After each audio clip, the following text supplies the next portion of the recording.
কালকে দুটি রাজনৈতিক দলের দুটি মিটিং ছিল। একটা নতুন দলের আর একটা পুরনো দলের। একটার মিটিং ছিল শহীদ মিনারে, আর একটার মিটিং ছিল শাহবাগে।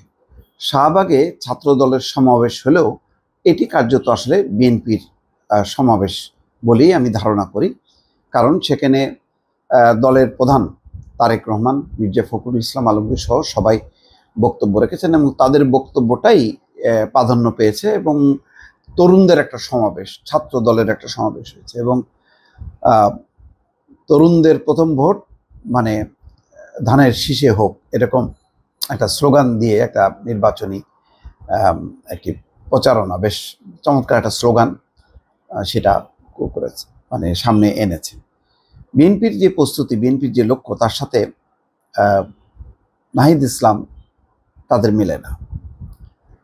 তাদের যে সমাবেশ নতুন দল হিসাবে আমি বলবো ভালো, তবে আজকে প্রথম আলো একটা রিপোর্ট করেছে যে আরেক ফ্যাসিবাদী ব্যবস্থা উত্থানের সম্ভাবনা জিয়ে রেখে ঘরে ফিরতে পারি না। বলা হচ্ছে যে গত বছরের ওই দিনে আন্দোলনের নেতৃত্ব দেওয়া বৈষম্য বিরোধী ছাত্র আন্দোলনের সমন্বয়ক নাহিদই শেখ হাসিনার পতনের এক দফা ঘোষণা করেছিলেন। দেখেন, এক বছর আগের সমাবেশের তার যে উত্তাল অবস্থা, তার যেই মানে বিশালতা, কালকে কিন্তু সেটা লক্ষ্য করা যায়নি। আমি জানি না, আমার চোখের দৃষ্টি খারাপ হতে পারে বয়স হওয়ার কারণে।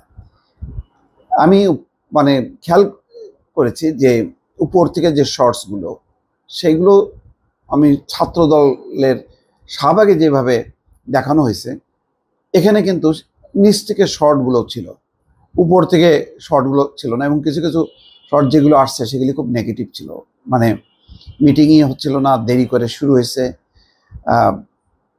যেহেতু ভোট ছিল না এবং খুব ঘনত্ব ছিল না, কেন জানি একটু ফাঁকা ফাঁকা ছিল। তারপর নিচ থেকে তোলার কারণে কিছুটা দেখা গেছে। সব মিলে যাই হোক, আমি এটাকেও মনে করি না, কিন্তু ওই গুরুত্ব থেকে এখন দল করার পরে যে গুরুত্বটা, সেটা কিন্তু কমে গেছে। আবার খেয়াল করেন যে সেখানে তারেক রহমান তারুণ্যের প্রথম ভোট ধানের শীষে হোক, এই স্লোগান যখন দিচ্ছে, তখন নাহিদ ইসলাম বলছেন, মানে নতুন দল, সেখানে কিন্তু নির্বাচন নিয়ে কোনো নেই যে আমরা নির্বাচনে পূর্ণ প্রস্তুতি নিয়ে আমরা ঝাঁপাই পড়বো, তা না। সেখানে বরং অনেকগুলো রাজনৈতিক কর্মসূচি বাস্তবায়নের, তার মধ্যে অন্যতম আরেক ফ্যাসিবাদী ব্যবস্থা উত্থানের সম্ভাবনা জিয়ে রেখে ঘরে ফিরতে পারি না।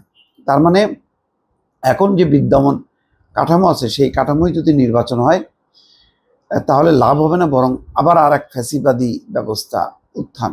তার মানে এক ফ্যাসিবাদ বিদায় নিছে আওয়ামী লীগ, আর যদি বিএনপি জয়ী হয় তাহলে বিএনপি হবে আর এক ফ্যাসিবাদী শক্তি, এরকমই একটা ধারণা।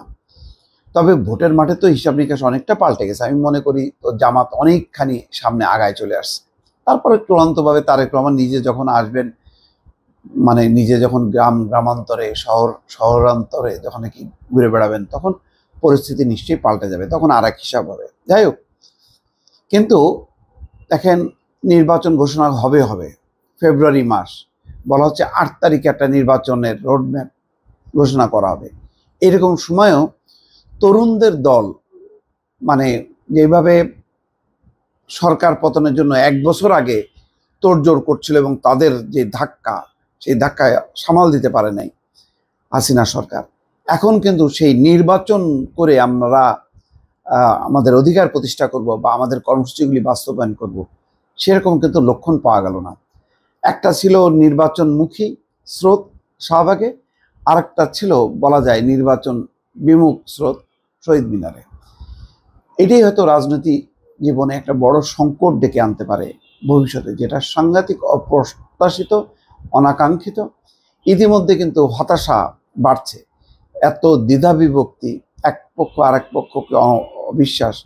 যখন বলা হচ্ছে নতুন সংবিধান করতে হবে, তার ভিত্তিতে নির্বাচন, সেকেন্ড রিপাবলিক, এই কথাগুলো যখন আসছে, তখন আর যাই হোক না কেন, সেখানে কিন্তু নির্বাচনের কোনো মানে আলামত পাওয়া যাচ্ছে না। কালকে 24 দফা তারা দিয়েছে, 24 দফার অনেকগুলো, সেই দফাগুলো নির্বাচনী ইশতেহার হতে পারত, কিন্তু এটা নির্বাচনী ইশতেহার হয়নি।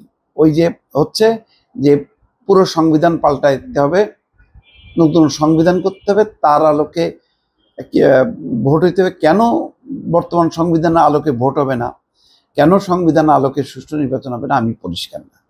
তো এই বিপরীতমুখী কালকে মনে হচ্ছে যে রিয়েল পজিশন হচ্ছে বিএনপির, আর অপোজিশন একেবারে বিপরীত মাত্রায়, সেটা হচ্ছে এনসিপি। এই অবস্থাটা সামনে, আর যাই হোক না কেন, যেখানে পূর্ণ প্রস্তুতি নিয়ে সবাই একটা শাসনতান্ত্রিক কাঠামোর মধ্যে যাবে, যেটা ডক্টর মোহাম্মদ ইউনূসেরও কমিটমেন্ট, তার কিন্তু একটা ব্যত্যয় ঘটছে। আমার আপাতত হলো এই যে আমি রাজনীতির আকাশে এখন সুবাতাস দেখছি না, বরং কালো মেঘের ঘন ঘটা দেখছি। দর্শক ভালো থাকবেন, আল্লাহ হাফেজ।